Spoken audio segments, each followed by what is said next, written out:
Hello,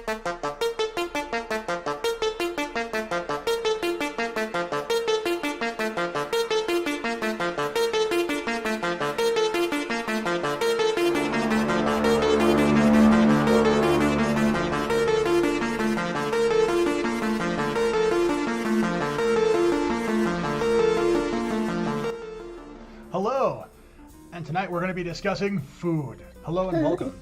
Yeah, I'm gonna say it all backwards. Like, oh my gosh, you're saying it so weird. Yeah. Hi everybody. Today, obviously, I'm pretty excited about today. We get to discuss something that's near and dear to my heart. It's fucking food, man. Near and dear to my stomach. I know, right? It's just so good. I mean, honestly, everybody, food is so important, all right? Food is like, first of all, you can't live with it, can't live without it kind of situation, right? I mean, some people are like, oh God, I gotta fucking eat again, and then some people are like, bring it on. I'm a bring it on type. I like buffets. Buffets are my favorite. Oh heck yeah, buffets! Oh my gosh, like that one. Well, I will say this though, that one place that you took me to. Shapoya? Yeah, dude. Oh my God. The hot pot. That is seriously like we're going again. That's so good. Wanna go there again? Anyway. Oh my God. Anyways, just so you guys know, it's like the most delicious hot pot thing ever. And for anyone who doesn't know what a hot pot is, understand that basically it's like Asian noodles, meat, veggies, all sorts of cool stuff, and then you just kind of make it yourself in like this like pot. Like imagine like a table, but like with like a stove, kind of, and like you basically, well, not kind of, it is. And then they put it in like a house like special like soupy sauce, and it's just, oh my God, it's awesome. it is awesome. All right, anyways, so like that whole side tangent, sorry about that, folks. We got a couple, just like a few basic definitions, and they're both going to be kind of like, now we're going to describe them, we're not going to show them necessarily on screen just because I think they're pretty straightforward. The first one we're going to discuss, obviously, is ingredients. I hope everyone here knows what an ingredient is, but for those who don't really care about ingredients, ingredients are essentially the things that comprise dishes of food. So they would be like your spaghetti sauce with your spaghetti, and then the meatball with the spaghetti and meatball. The little individual components that make up that thing are ingredients. So perhaps the salt, or sugar, or tomatoes, or beef that comprise those particular elements. Sorry, I just had to laugh because of the way you worded that. It was like, that comprise dishes of food, and I'm like, wait. Yeah, exactly, they comprise dishes of food. It makes sense. It's okay, don't worry. It's Justinese. At this point, everybody who watches the show speaks fluent Justinese. Am I right, people? Am I right, host? I know you're here. Anyways, so yeah, the stuff you put in to make food. Yeah. Just give me. Yeah, and then I like food. Yeah, food is great. Granted, some ingredients I just nom on right out them, guys. Oh my God, I know, right? Like before we started, I shared a little snack with lovely Rose over here, and I had some cheese and some tea. It was you wouldn't think those work, but they do. Green tea and like cheese, it works. It works, folks. Especially when you put it in glass. Fancy. Fancy. Yeah, food, surprisingly. Yeah, the food is made of food. Food is surprisingly made of food. Yeah, it's a shocker. It's a shocker. And then there's salt, huh? Salt is food. Salt is definitely food. All right, anyways. The other one is cultural foods and the corresponding customs that necessarily go along with those particular things. Like, for instance, like any fancy dances that might happen along with food. I think it kind of matters. All right? I just... Anyways. Cultural foods that are unique to specific regions of the world, as well as their ingredients. So, like, let's say, hypothetically, you live in the mountains, and you're like, I want to fish. Something Would you say the ingredients along with the methods used to make those foods? Oh, absolutely. Yeah, definitely. And I think also, like, the methods part, I think, goes into the fact that certain tools are utilized in different parts of the world for different reasons, and those affect the way in which dishes are prepared. I mean, there's a big difference between the way in which you cook bread just based on temperature and elevation. So, like... I've seen those bread videos. Yeah. So, like, honestly, like, culture plays a huge role, as does location, in the preparation for food. And so understanding that cultural foods aren't necessarily weird things with strange ingredients. They might just be prepared in different ways. And I'm sorry to say this, but there are certain foods that I can't have that are part of different cultures that make me say it. Oh. But But I will find a way. you will find a way. I have a will, there is a way. I will find a way to enjoy these particular foods. And then we have one definition, which we're going to throw up on screen, if you want to go ahead and say it.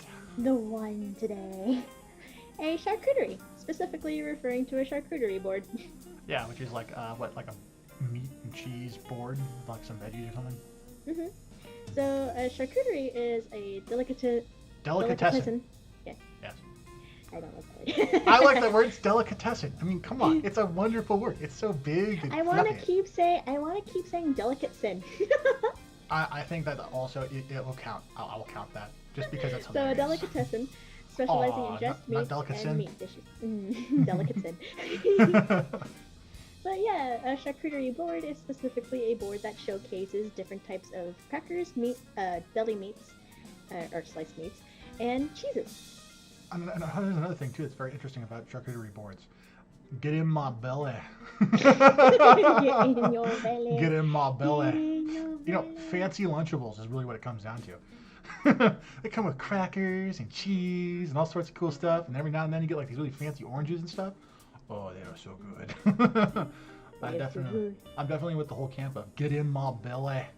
Get in there. Get in my belly. Okay, anyways, so yeah. Speaking of a charcuterie board. Heck yeah, see, oranges, and also like, hummus and cheese and nuts and berries and oh yeah. here's the big question for all those out there. Can you identify what kind of cheese is right next to the oranges that is on the bottom? This one? Yeah. Can you identify what that is? No. All right. Not a big cheese person. All right, for our viewers out there, if anyone can identify what that is, I would like to know. Because I don't know. Here, people. But I want to know. And I'm open to taking guesses, too. So if you guys want to take some guesses, then great. All right, so before we start the episode, there's a couple things I want you guys to know about when it comes to future content. So Saturday, we're going to be discussing pop culture. So that's going to be really fun. We're going to be discussing a whole bunch of things relating to that. So hopefully you guys tune in for that.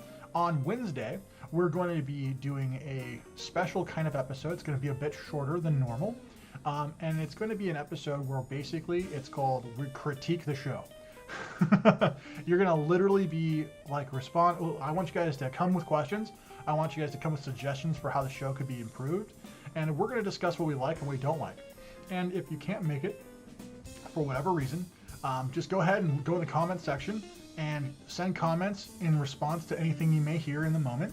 And I will happily go through it. And if you have some suggestions and I think they're great, then I will take those suggestions on.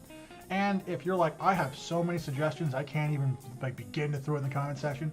Then there is a character limit, you know? Yeah, there is a character limit. And so fire us an email, awickedparley@gmail.com, and we'll put the link in the description so that way people know. And we'll also throw it on the chat so that way, just in case you guys don't know how to spell or you want to copy and paste because, lazy. I like to copy and paste. Yeah, then there's that. That's cute. And then the last thing to know is that the first of a set of holiday specials that are going to be released this year is going to air not this coming up Saturday, but the Saturday following after that. So hopefully you guys will get to enjoy that. It is a shorter episode, so in case you guys like to just tune in to just the sound, you might want to watch that one. There's maybe shenanigans, to be sure. Maybe there is. Maybe there is. Maybe there's a turkey that's killed on there. Who knows? Who knows these things? Who knows these things? All right. Yeah, it's a shorter episode, probably about 15 minutes, give or take. So hopefully you guys tune into that. And if you guys have any responses or you like the content, let us know. If you like it, we'll do more of it.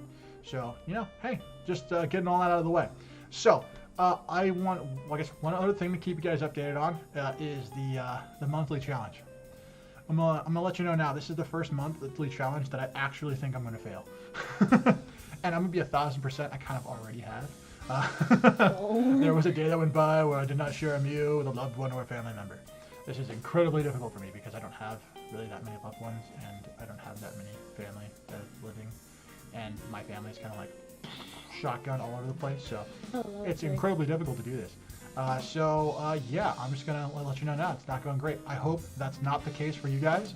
I haven't seen anyone post anything on Twitter relating to if they're also taking on the challenge too. So, I mean, hey, if you are, share your stories. I love to read them. Love to check them out, and maybe we can interact that way.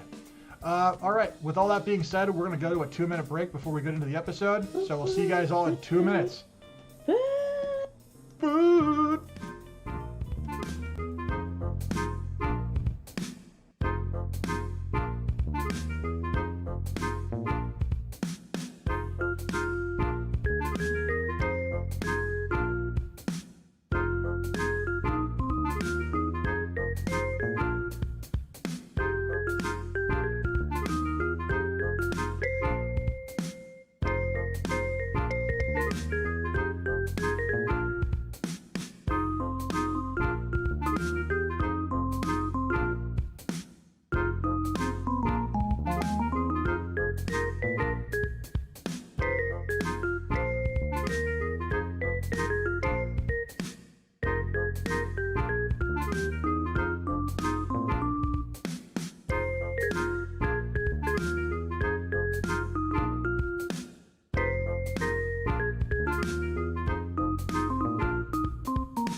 All right, and we're back, folks. Are you guys ready? Food.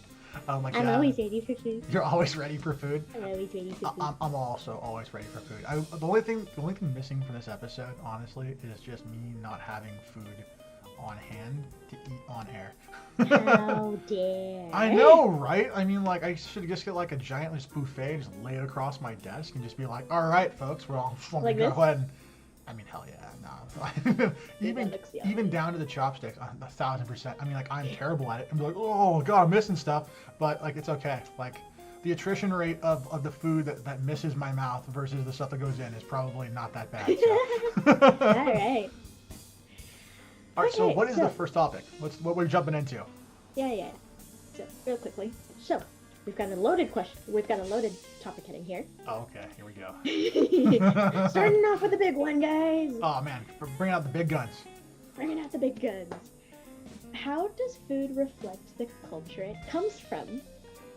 Okay, that is a big gun. I You're just dropping a nuke in my lap. Why don't you? Jesus. All right. We're dropping in the big cannon. Man. I mean, honestly, it has everything. I mean, food is a way in which people identify, enjoy, have a sense of home. I mean, it's absolutely everything. I mean, if you're a person who's traveled around the world and you come across some food that reminds you of home, the ability to just kind of make you feel better and change and snap you back to kind of like some sense of reality is massive. And that's because... Oh, absolutely. Yeah, and that's because the cultural values that you associate with that particular cuisine is the thing that is creating a connection. So... I've definitely been homesick. Mm-hmm. And one of the things that when I'm homesick, if I can't contact my immediate family, is I'll go to a Vietnamese restaurant and have some delicious pho. Not as good as my mom's pho, but you know what? I'll take what I can get. Yeah. Well, hey, I mean, if it works, right? Mm-hmm. I know plenty of other people who are also homesick, and they just immediately go to the nearest restaurant that reminds them of home. I wish I had. I wish I had that ability. Oh. I'm white. I'm sorry. I feel like I'm gonna go a lot of times today. I don't think so. I don't Okay. think so. It's fine. Okay. Anyways, I think there's a lot of things that we just didn't mention that also has to do with culture. So I think, first of all, the region of the world is going to have a completely different set of like crops that are native to those particular parts of the world, and so those ingredient choices that you're gonna have to make your cuisine are going to be unique to the area for the most part.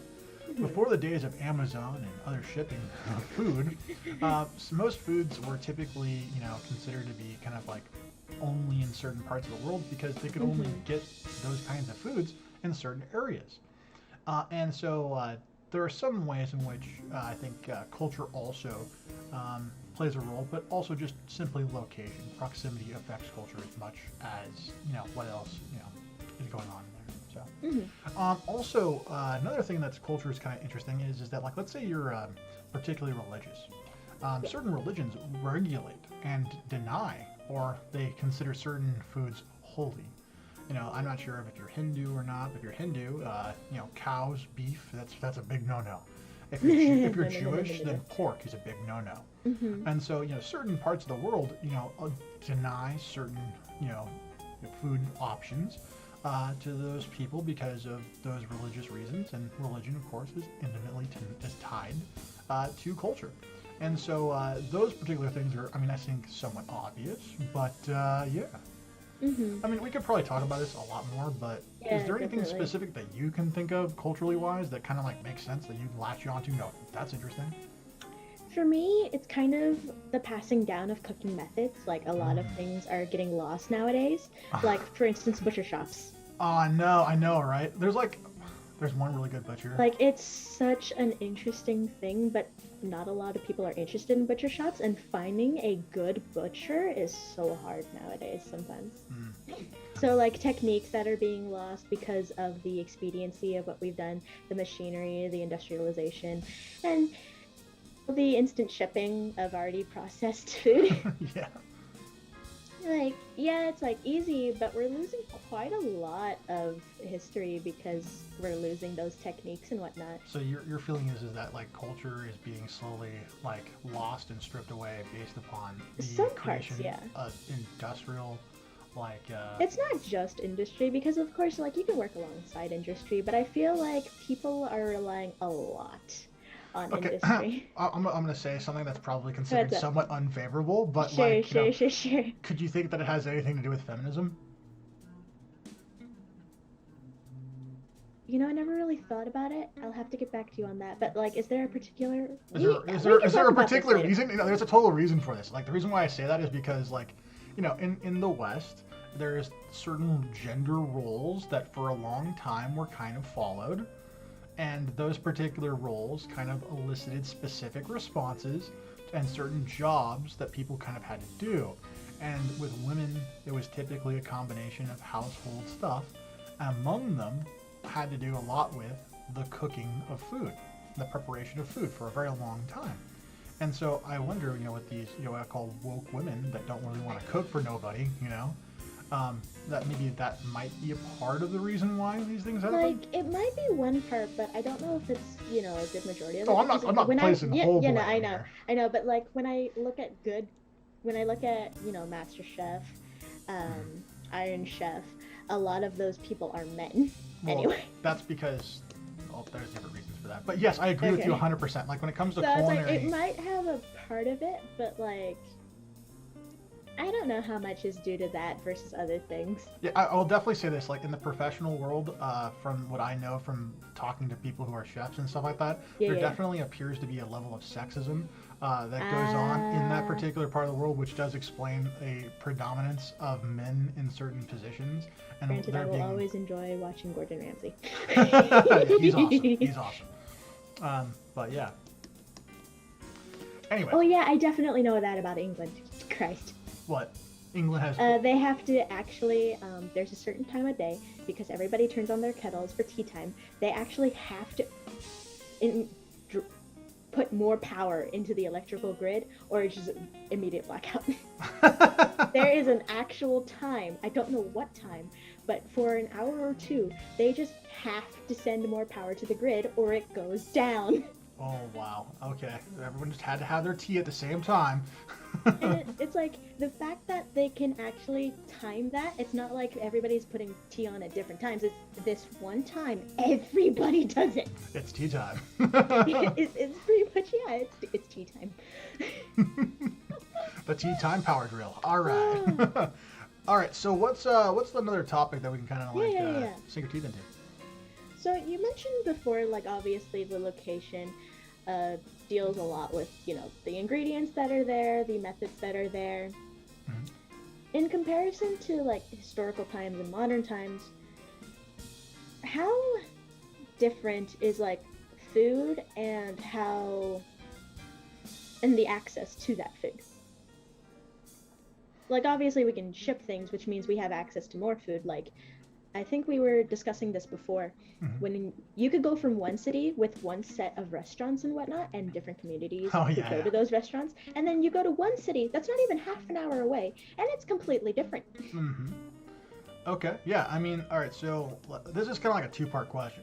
Sure. You know, because obviously we're talking about the modern times, and we're talking about like the location part, and I think that we need to acknowledge the past a little bit to be able to distinguish. Because I would imagine like a place that's completely landlocked, like not even a river or a lake nearby, wouldn't exactly have a good fish selection. Well, that's where you'd be wrong. Really? I'm joking. I have no idea. Oh. I couldn't specifically tell you. No, I mean, like, I can sound very convincing there for a second. No. I have heard people say that like there's like sushi that's in like Colorado, that's actually pretty okay. But I would be concerned to eat sushi in Colorado because it's like, how long is this fish been getting? How long did it take to get it? Did someone Amazon overnight a dead fish? Like it's like, Amazon Prime, let's go. So, all right. So when it comes to let's talk about the past a little bit here. All right. So obviously we live in a world that was heavily influenced by European powers of we'll call it the Great Colonial Age. I don't exactly pin an exact date of when this started, but we can definitely say that a large portion of the world has been heavily influenced by the different cultures that mostly came out of Europe, that was like went to different lands and was like, you're now mine. You know, looking at you, France, England, Spain. Like, we're looking at you, okay? No. We're looking at you, but we're still arguing. Yeah, I mean, Holland, you know. All right, enough about the geography lesson. Yeah, anyways, so those different European powers took over different parts of the world. And those powers flip-flopped control of those areas multiple times. So whenever a power came in, they were exposed to the language, they were exposed to their culture and their cuisine. And so when you look at like the United States, different parts of the world were influenced by different cuisine, but the U.S. kind of has, like, because of so many different countries taking hold, you have these giant like discrepancies, or I would say like overlap, that happens in multiple things that creates a mishmash, or we'll call it the ultimate hot pot of all these different kinds of cuisines and the different takes on them. The ultimate melting pot. Exactly. Yeah. Fondue. Ooh. Fondue. Okay. Anyways, but I think that like that's the reason why, like specifically like in the Western cultures, and particularly of the previously colonial regions, so any place that was a colony typically has this kind of like at least some form of a melting pot going on with a couple different cultures. The U.S. is just like an extreme version of it, and as you were mentioning before, you know, obviously like we live in California, so all those people out there who doesn't know where we live in California. We're on the West. You now know the state. Congratulations. Yeah, congratulations. There's about 53 million. You get a little star. Yeah, anyways, so if you're traveling, let's say hypothetically, from one part of the state to another, you're going to instantly find a dramatic difference in the cuisine. Because if you go more south, you're going to find a lot of like Hispanic and like those kinds of foods, right? And then as you get towards the midsection of the state, particularly in like the Napa Valley area, you're going to get exposed to like wine and fine dining and things like that. And then as you go north, you're going to get towards kind of more of like a soups and like fish kind of like cuisine as like their own thing. But of course, because we're in America, there's of course everything: pizza, hamburgers, Chinese food, everywhere. Yeah, right. But like, but for the what was a mistake? This was a mistake. I'm getting hungry. Food. Anyways, So each of these particular regions were impacted by different groups. And a lot of people don't know this, but actually there's a huge portion of the mid and northern California that was actually controlled by Russians for a pretty long period of time before California became a state. Yeah, and also Native American tribes also like had some say in some of the crops and things that were available in the area naturally, and also kind of like affected the way in which we go about cultivating crops today. You can thank largely a lot of the Native Americans for the very vast, like I would say, fertile grounds because of their ability to control wildfires. So the soils were really fresh. Also, on top of the fact that California is very, very well endowed, we'll say, when it comes to natural resources. So we got everything going on. A little history lesson here. Yeah. Including this one, apparently. Yes. Anyways, so the main thing is that to understand about this is that those particular parts of the world, those particular cultures, all of those impact the specific food that happens in those areas.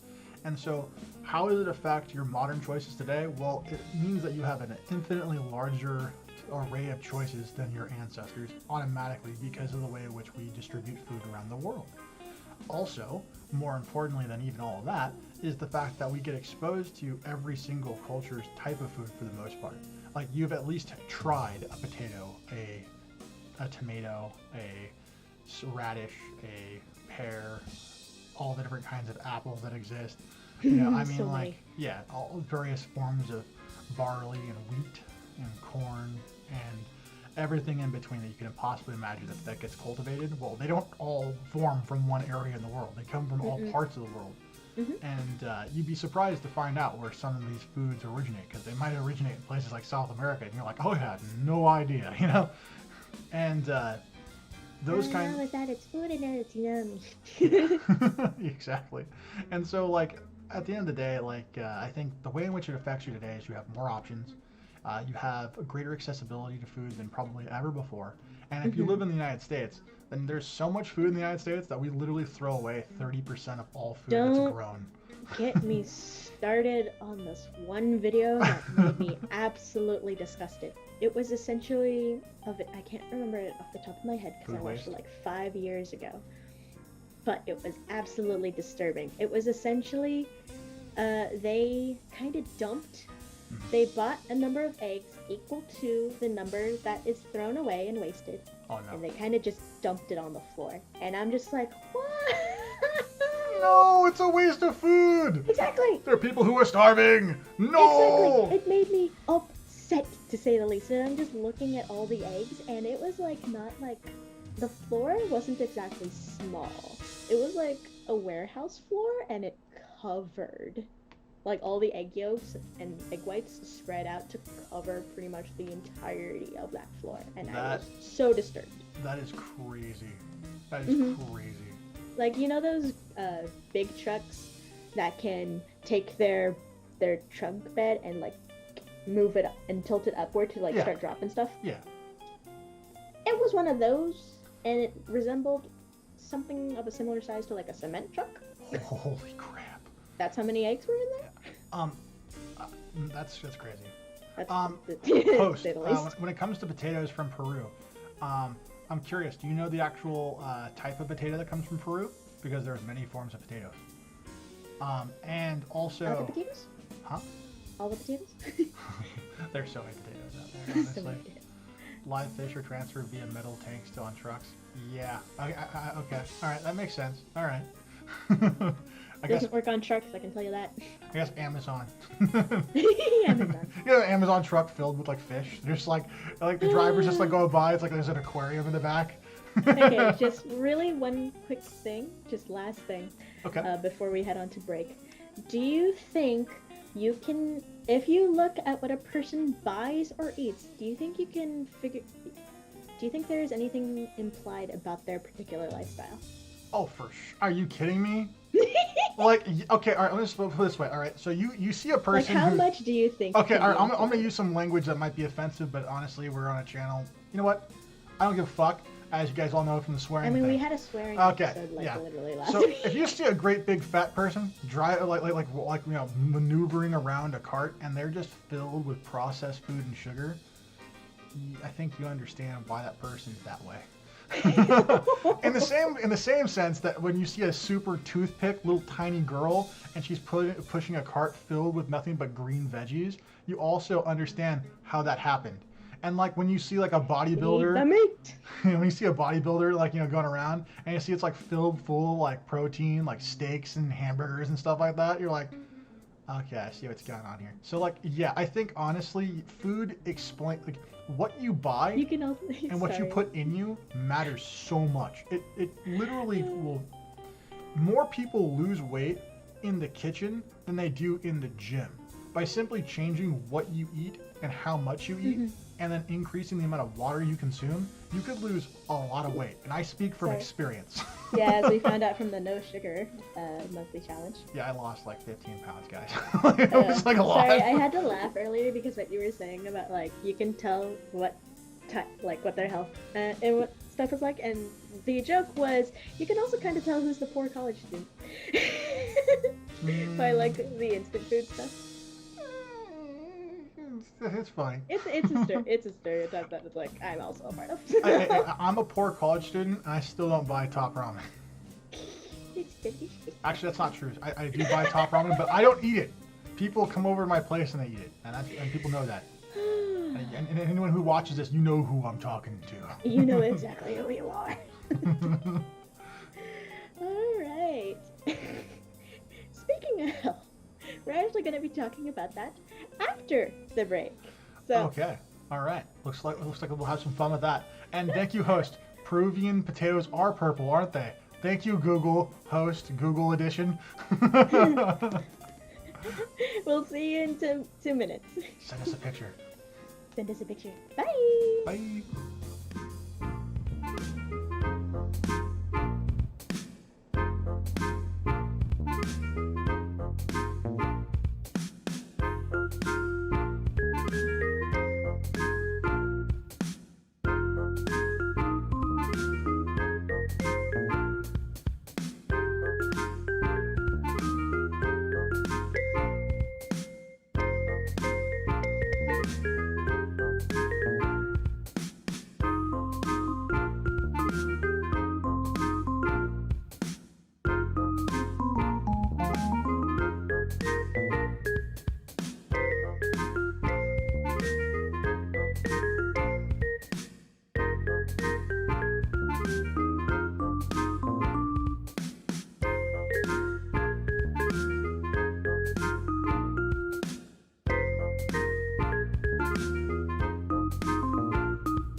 And we're back.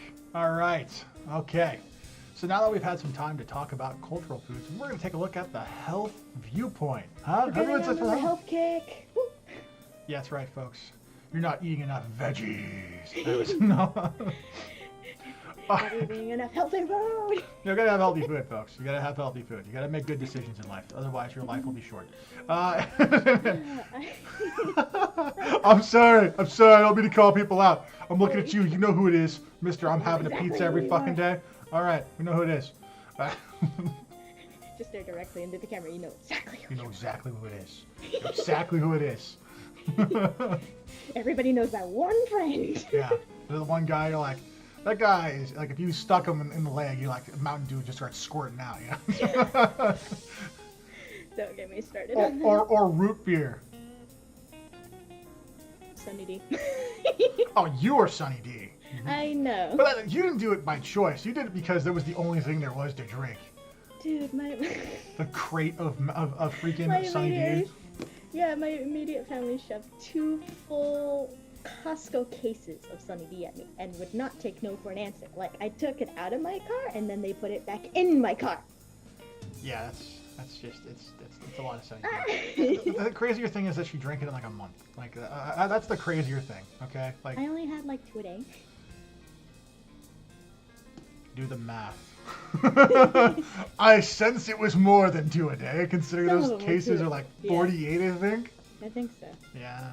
I think it actually, when did I finish that? Never mind, we're getting off that. I need to think about that actually. Okay, so those people, maybe she'll find out the answer later. I'll figure it out. So what is the main prompt we're talking about, other than obviously it's health? So, what are the different ways? Sorry, I'm still laughing. What are the different ways? Giggle, giggle, giggle, giggle, giggle. Giggle, giggle. What are some of the different ways that food affects you physically, emotionally, or even psychologically?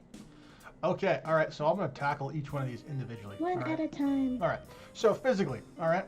Yeah, let's go. Yeah, so host, we don't live back then. I'm just going to, sorry, like before we even get into that, host says alcohol was safer to drink than water way back when. The answer to that particular thing is that depends on the region of the world, and alcohol is still like, no, just no.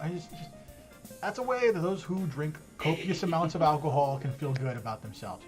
You're a bad person and you shouldn't be. I'm joking. Or am I? Just be responsible about it, please. Anyways, so back to the thing. All right, how does food affect you physically? Food affects you physically in a myriad of ways, but the main thing that, of course, it's going to do is it's going to influence the amount of weight you have. So you're going to have either more or less depending on the amounts of food you're having and what those kinds of foods are. Yeah, Okay. Did you have something to say? I'm imagining like you have to have a healthy balance of like proteins, carbs, grains, that sort of thing. Yeah, I think there is, but I think that all right. So I'm going to say this right now. Do not follow the United States idea of what a healthy portion looks like. If you do, you're going to look like an American. I'm sorry to say that, Americans. I'm a fellow American. My fellow Americans, we eat too damn much, okay? I'm just going to say that right now. Our portion sizes are huge and it terrifies me. Like, you can go to some restaurants, order 1 meal, and you've had enough for 2 days. Yeah, honestly, I could kill a man with the size of a steak in some places, all right? I mean, I could literally just wallop someone over the side of the head and face and beat them to death with a steak, all right? Like, that's just, no. That's too big. There's this one place in Hollywood that absolutely terrifies me. We're getting off track. Yeah. All right, anyway. So back to what I was trying to say before. In addition to obviously impacting how much you're going to weigh, it also is going to help when it comes to your metabolism. It's going to help with which regulates a whole bunch of things. But the main thing to take away from it is the fact that, like, if you are eating well and you are exercising, as you promote exercising, you are less likely to get sick. And when you do get sick, it isn't as bad. And you're also likely to not have main issues when you get older. Particularly like those who consume a large amount of things that have and contain iron and calcium, you're likely going to have stronger bones as you get older. So one of the biggest problems with a lot of women as they get older is they don't drink enough milk or eat enough food that has iron and other things that help with good bones. And so they get brittle and they fall and they break and they have some serious complications because they just weren't eating enough of certain food groups to have strong, healthy, skeletons. And so I highly recommend, if you're anybody out there who's like, I do not like milk, then find something else that has calcium, iron in it, okay? These things are incredibly important for your health, and you need to have, strong bones make strong people. Okay? I'm going to repeat that. Strong bones make strong people. Eat foods that make you have healthy bones, because that's something that a lot of people don't take into consideration. You can be super fit, super strong, and have all these muscles. But if you don't eat the right foods and your bones are super weak and brittle, then guess what? When those muscles go away, or like they stop being able to get enhanced, or maybe you have an injury of some kind and they aren't doing the work for you anymore, and the bones are now the things that are supporting you, and they break, and you're like, why did this happen? It's because you didn't fucking eat the right foods. Sorry. Okay. All right, enough of the yelling. Okay, sorry, enough of the yelling. Also, food affects you emotionally in a lot of ways. So, as we discussed, there are some foods that when you are homesick and you eat and you Comfort food. Yeah, exactly. Comfort food. Okay. And comfort food comes in all sorts of shapes, sizes, forms, tastes, textures. As it's food. It's diverse. It is the thing. And what someone's comfort food might be for one person is, of course, going to be different for every person. And some people may share the same comfort foods. Great, but that's not always necessarily the case. But the main thing that it does is that it can elevate your mood in ways that you may not anticipate. For instance, let's say you're a student, as some people know. And those people decide that, hey, I'm really stressed out. I can't focus on my studies and stuff like that. It might have to do with the fact that they're not eating nutritionally dense food. Because one of the things that can improve brain power, and it's been proven to do so, is consuming natural sugars. So like having apples, having pears, bananas, strawberries, blueberries, grapes, and any of those things can all be things that can help you think better. Now, not all of them are super good for you. Of course, as you are probably aware, sugar is probably not a good thing. But if you're going to have a sugar, then it being natural is infinitely better than the artificial. We'll just dump like a giant amount of freaking sugar in everything and just assume it's all good. It's not, folks. Sorry, that just reminded me of this one phrase I sometimes say. It's like, would you like any coffee with your sugar? No, but I like cream. Anyways. So much sugar. Anyway. Oh, yeah. So, essentially, yeah, there's a huge crossover. I mean, some people, like, when they're having a particularly stressful or bad day, sometimes they eat chocolate. Chocolate can mimic and sometimes influence certain hormones. And so you can actually get kind of like an improvement in your mood, kind of like as if you were having a natural boost of dopamine or something like that, chocolate will sometimes act in its place of. It is dangerous to do that, I should mention this, so do not self-medicate on chocolate, because you will become a great big fat person. I have a quick question.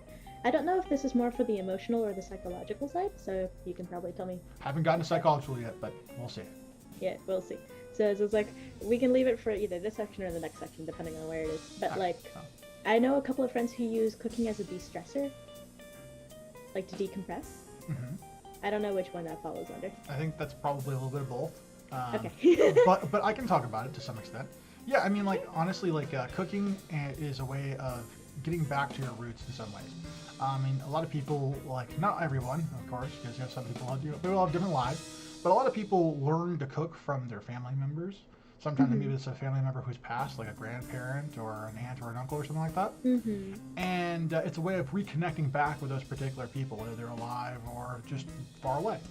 And a lot of times those particular kinds of mentalities can trick a person temporarily, at least, into feeling like they're back with whoever they are. And typically that's kind of, they get the same type of reaction that comfort foods get just simply by preparing food in a certain way. And sometimes some people, just the act of preparing food is sufficient to create that particular situation. So yeah, I mean, it's kind of a little bit of both, but I definitely can see where you come from when it comes to asking about it emotionally. I definitely think that cooking can be as good as it can be, and it can have a lot of positives. Some people do have anxieties about it. There are some people, some women specifically, that find that the expectation of having to do all the cooking in certain relationships can be quite stressful and be very demanding, and be something that they're not interested in doing. And so especially for how long you have to stand. Well, I mean, okay. First of all, yes. If a guy expects you to cook, I'm just going to say this now. If a guy expects to cook, then he needs to be the sous chef to make this a little bit, expedite this process. You know what I'm saying? You are sous chef and dish bitch. All right, like that's the way it goes. That's the way it is. Oh my god. So that's wonderful. Yeah. Hey, I just want to say this now. Women can be the dish bitch too. Okay. That's why some guys. I think that's actually the real reason why some guys want to be, like the chef. Yeah, because they can call their wife or their spouse or their girlfriend. He's like, I can do the cooking, and you just do the dishes. That's right, dish bitch. Get to it. It's like clearly I'm going to hell. I mean, it's clear at this point. It's all right. I know I am. It's all right. Keep it warm for me. But yeah. Anyway. Yeah. Okay. And then. Cooking. And then, yeah, so, anyways, well, let's just jump to the psychological element. Sure. So, psychological things are intertwined, obviously, when it comes to emotional things, because where's the realm of emotions lie? Well, it's in psychology. However, in addition to all the things that were discussed before, there's this idea or mentalities around cooking that can stem from culture, and it's also something that triggers a certain emotional or we'll say cognitive response whenever presented with certain dishes or having to prepare specific dishes. And so those particular things kind of are important to understand because they're going to elevate and affect the way in which the person perceives things. And I think that right there is probably the most important element when it comes to psychological elements of cooking, is all about the perception of the dishes. Because at the end of the day, if you're cooking something, you're going to be obviously utilizing different cultures and different ingredients from different walks of life, and you're going to be kind of almost in an artistic way putting something together. And the better you are at it, the better the dish is going to be presented. It's going to be taste and stuff like that. But I think that there's this idea Cook with love. Exactly, yeah. But there's this idea of where it comes from, how it's cultivated, and all this sorts of stuff. I think those particular things have to go into a procedure that I think ultimately is gleaned from a perception. And I think that's the key element here, is the perception of it, and that's the psychological side of it, at least part of it. Now, there's many things we could talk about this, but we don't have time to talk about them. So if you're interested in talking about them at greater length, feel free to shoot us a comment, an email, etc., and we can discuss that. But let's move on to the next thing, unless there's something you'd like to say about it. No, I'm pretty good with all those. I like them. Okay. It's just like my head. So much food. I know, right? So much food. So much food. Food is good. Food is good, people. All right. So, what do you think people should keep in mind when it comes to the food and how it affects their health? So things like portions. Allergy.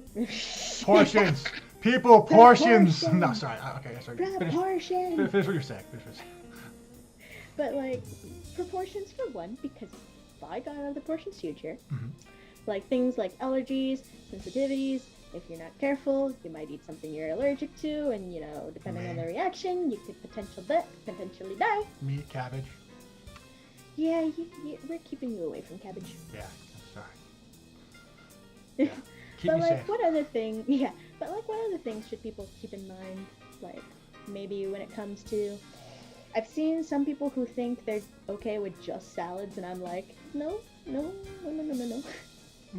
Depends on what the salads are comprised of. It would be a yeah, but it's just like it's only veggies. Like. Well, I think that depends on what they're comprised of. I think that there are ways of getting an entirely vegan-based diet and probably being okay. I will say I do not recommend it. I do think it is against most people's biology innately, but it is possible. I'm not going to be possible? Yeah, I've heard of examples of. I mean, obviously, vegans exist in the world and they didn't die, so. Some people are making it work. I mean, is it healthy? They're making it work. Is it healthy? That is up for debate, I think. But I think it is just as the argument of the person who's like, I'm gonna have a Big Mac for breakfast every day. And there's a guy who's had 65,000 Big Macs. Don't get me started on that one movie, Super Size Me. Heck no. Yeah, no, that's got a problem in and of itself. We're not gonna go down that road. But yeah. Okay, so the first thing I'm going to say, and I'm going to say this again, portions are immense. Okay, like some people will drink like not kidding. All right, drink the amount of, we'll say like necessary requirements of what would be considered healthy in like one drink. Like a beverage will contain all the sodium they should have in the entire day, or all the other things that are comprised of it in a beverage.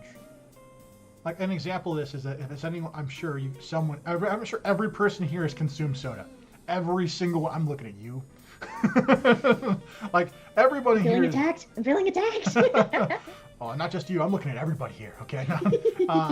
But we all have had soda at some point, and there's an incredibly large amount of salt in a lot of soda products. A lot of people don't recognize this. And do you know how much the sodium requirement is for the average adult, like person? Like it varies on average, based upon heights, weight, and etc. Okay. And you know what? I'm not even gonna ask you that question. That's not fair. Okay. But what I would say is that do you think it's reasonable that you probably drink an entire thing of soda? Like when I say entire thing, I mean like a 16-ounce bottle of soda. Before I do those very rarely. But it's happened, right? It's happened, yeah. Okay. Did you also consume food that day? Yeah. Do you think that food had salt in it? Probably. Do you think you had more salt in that day than you probably should have? More than likely. Yeah, that's probably something like that. Everyone's done that. I've done that. You've done that. And then anyone here who said, I've never done that, I'm like, I'm gonna look at you real stern and be like, are you sure? Are you definitely sure? Really sure? Look me in the eye and tell me it's I don't think they can look me in the eye. They're just gonna like laugh. They're just like, this guy. Are you kidding me? Who's this guy to tell me about my health? Yeah, who is this guy? It's like, who is this? Anyways. But yeah, so like proportions. So portion sizes are just out of control in the West, but primarily in the United States. We have immense portions. We really ought to just try and get a handle on that. Like you should look over at some of the cuisine sizes and things like that over in like Europe or in Asia to get a better idea of about how much food you should be having. And of course, this is going to be different for every American. And of course, Americans typically are a little bit taller, a little bit bigger than people in other parts of the world. And so, those aren't exactly accurate, but they're in the ballpark. You know what I'm saying? Like, it's not like, it's not so crazy. And anyways, another thing that I think a lot of people should consider is they should read the labels of foods.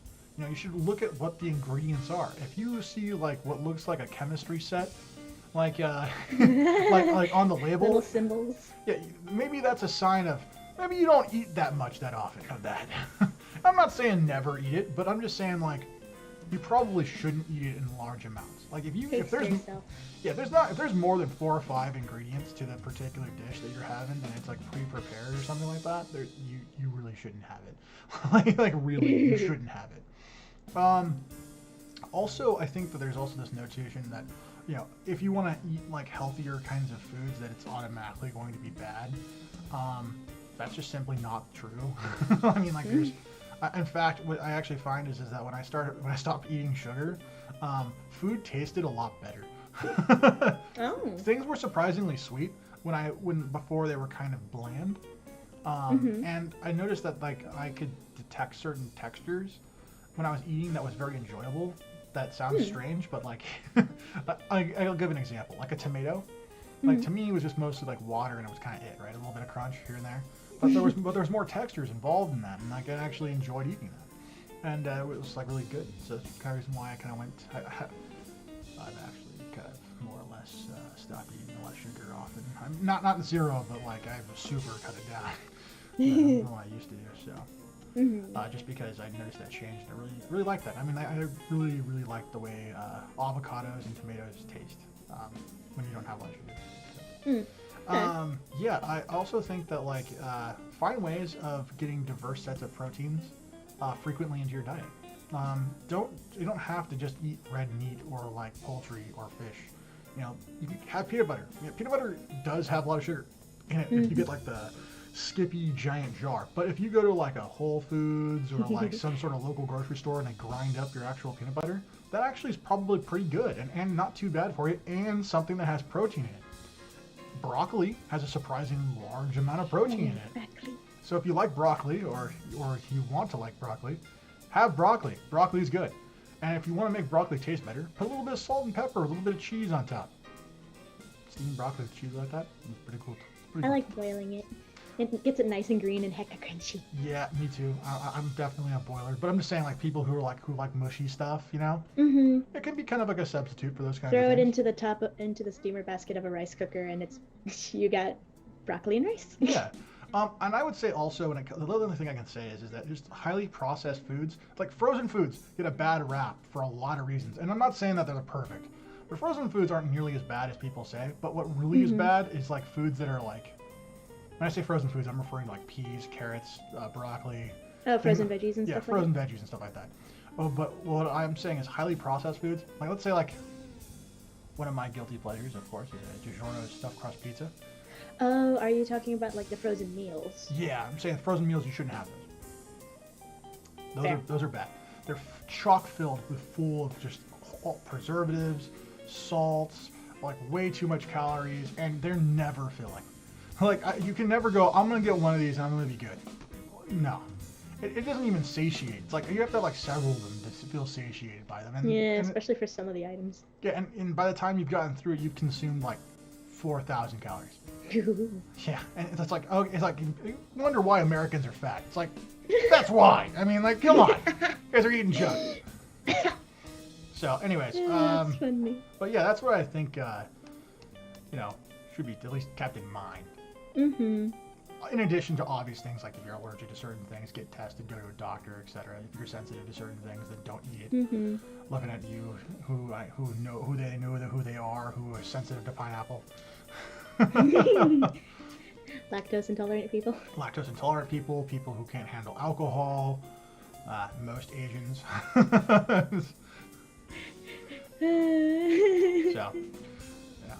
Anyways, but yeah.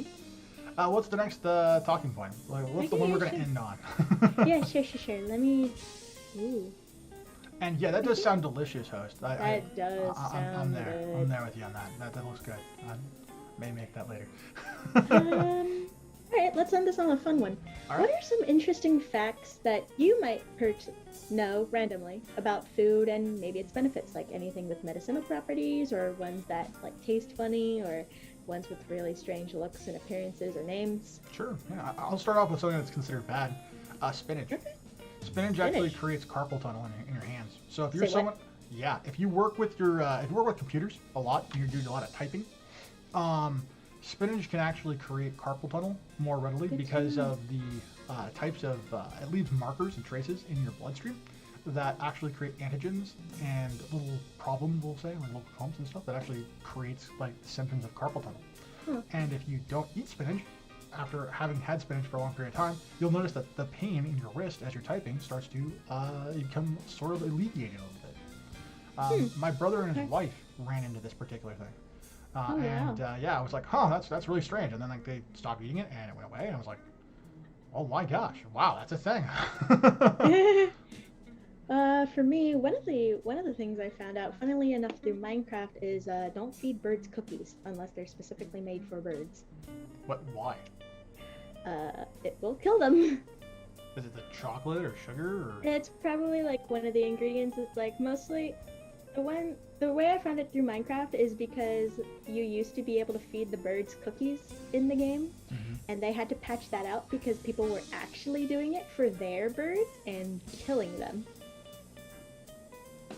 So they had to take out that mechanic. Seems like a good reason. That's yeah. How about a fun one? I know a fun one. Let's say a fun one. There's a fruit that is not commonly known because I had to find it through a video, but the fun nickname for it is an ice cream bean. And apparently when you take off the shell and whatnot and you get to the meat of it, it tastes like vanilla ice cream or cotton candy. Oh my god, that sounds wonderful. Right? Oh my gosh. What the? Okay, alright, I'm going to end this on my last funny fact. Is going to be a bit silly, but it's true. Ooh, okay, alright. Okay, so let's say you're going to do a lot of walking, right? Yeah. Never, ever have beans and hot chocolate at the same time. Wait, what? Like what type of beans? Like refried beans. Oh. Never have refried beans and hot chocolate Wait. Ever. What? If you're gonna go for a long walk. Okay. Like, ever. Oh no. You will have the most, like, horrible, spontaneous diarrhea, like, ever. Your ass will literally explode. Like, that's literally, like, that's my word of warning. Do not have refried beans and hot chocolate while going on a walk. You need a bathroom nearby if you have that combination. Oh my god, that is actually insane. You know, I saw somebody who, this person did not take that particular advice. Oh no. We were on a hike. Oh no. It was like 8 hours to the end of the No, hike. no. This person had an accident in the middle of the forest. Alrighty then. No one wanted to sit next to him on the way back. Nuh-uh. All right, this has been the show, everybody. I sincerely hope you guys had fun with this little conversation. I know I did. I hope you guys, like leave comments and leave suggestions, and you want to say, I want to hear your favorite fruit. I want to hear your favorite food. I want to hear your favorite fruit. I want to hear your favorite dish. If there's a specific culture, leave it in the comment section. I'd love to read it. And, obviously, we're going to be talking about pop culture on Saturday. And we're going to, of course, be having next Wednesday, having a discussion about what you like and what you don't like about the show. So stay tuned, stay involved, and we'll see you all in the next one. Good night, everybody. Later.